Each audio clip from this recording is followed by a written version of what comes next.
যে বাংলাদেশের মাইনরিটি হিন্দুদের নিয়ে ভারতীয় নেতাদের কোনো ভূমিকা নেই। তাদের লক্ষ্য হচ্ছে শেখ হাসিনা।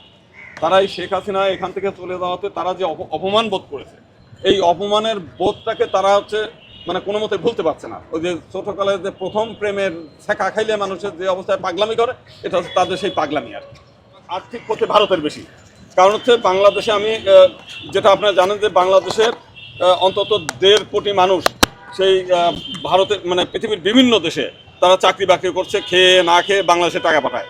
সেই টাকা নিয়ে মানুষ কিন্তু বাজারে করতে যায়, পর্যটনের বেড়াতে যায়, চিকিৎসা নিতে যায় হলো ভারতে। অর্থাৎ ভারত বাংলাদেশ থেকে হাজার হাজার কোটি টাকা প্রত্যেক মানে দিন তারা এখান থেকে আয় করে। এইখান থেকে যদি তারা বন্ধ করে, এটা তাদের জন্য বিশাল ক্ষতি। এমনি যদি ভারতে যদি ল্যান্ড দিয়েও যান, দেখবেন যে টাকা বিনিময় যেটা হয় সেটাও কিন্তু ভারত এরিয়ায়, বাংলাদেশের এরিয়ার কিন্তু টাকা মানে মুদ্রা বিনিময়ের কোনো দোকান নেই। তার মানে বাংলাদেশের চাইতে তারা মানে মুদ্রা বিনিময় থেকে আরম্ভ করে সমস্ত কাজে তারা লাভবান হচ্ছে। আমি মনে করি তারা এই অবস্থা করতে থাকলে এটা ভারতের জন্য চরম ক্ষতির। এবং এটা নিয়ে ভারতের পত্রপত্রিকায় প্রচুর লেখালেখি হচ্ছে, ভারতের জনগণ এটা প্রতিবাদ করছে যে এটা এই ভিসা না দেওয়াতে আমরা তো ব্যবসা লাটে উঠে গেছে। অনেকে বলছে যে আমরা দিনে একবার খাচ্ছি, খেয়ে না খেয়ে আছি, এইরকম একটা পরিস্থিতি তাদের মধ্যে বিরাজ। ভারতীয় সরকারের প্রতি আপনার সর্বশেষ কি? আমার ভারতীয় সরকারের প্রতি যে আহ্বান, যে এই যে প্রতিবেশীর সঙ্গে মানে প্রতিবেশী ফার্স্ট, এটা পৃথিবীর সব জায়গায় আপনার প্রতিবেশীর সঙ্গে সম্পর্ক কখনো নষ্ট করতে হয় না, নষ্ট করা উচিত না।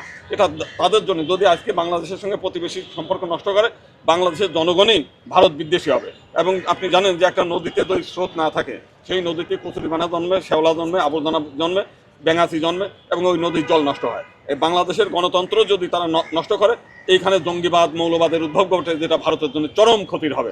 আমি মনে করি যে সেই ভারতের স্থিতিশীলতা, ভারতের গণতন্ত্র রক্ষা, ভারতের জনগণের কল্যাণের জন্যই হলেও এই বাংলাদেশের সঙ্গে সুসম্পর্ক বজায় রাখা উচিত।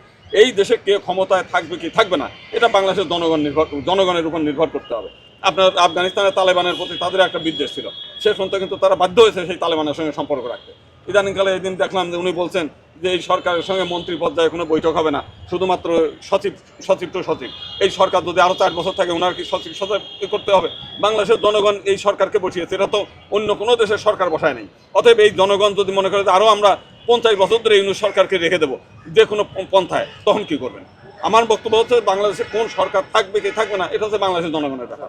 এটার ব্যাপারে আপনাদের কোনো কথা যে বাংলাদেশের মাইনরিটি হিন্দুদের নিয়ে ভারতীয় নেতাদের কোনো ভূমিকা নেই। তাদের লক্ষ্য হচ্ছে শেখ হাসিনা।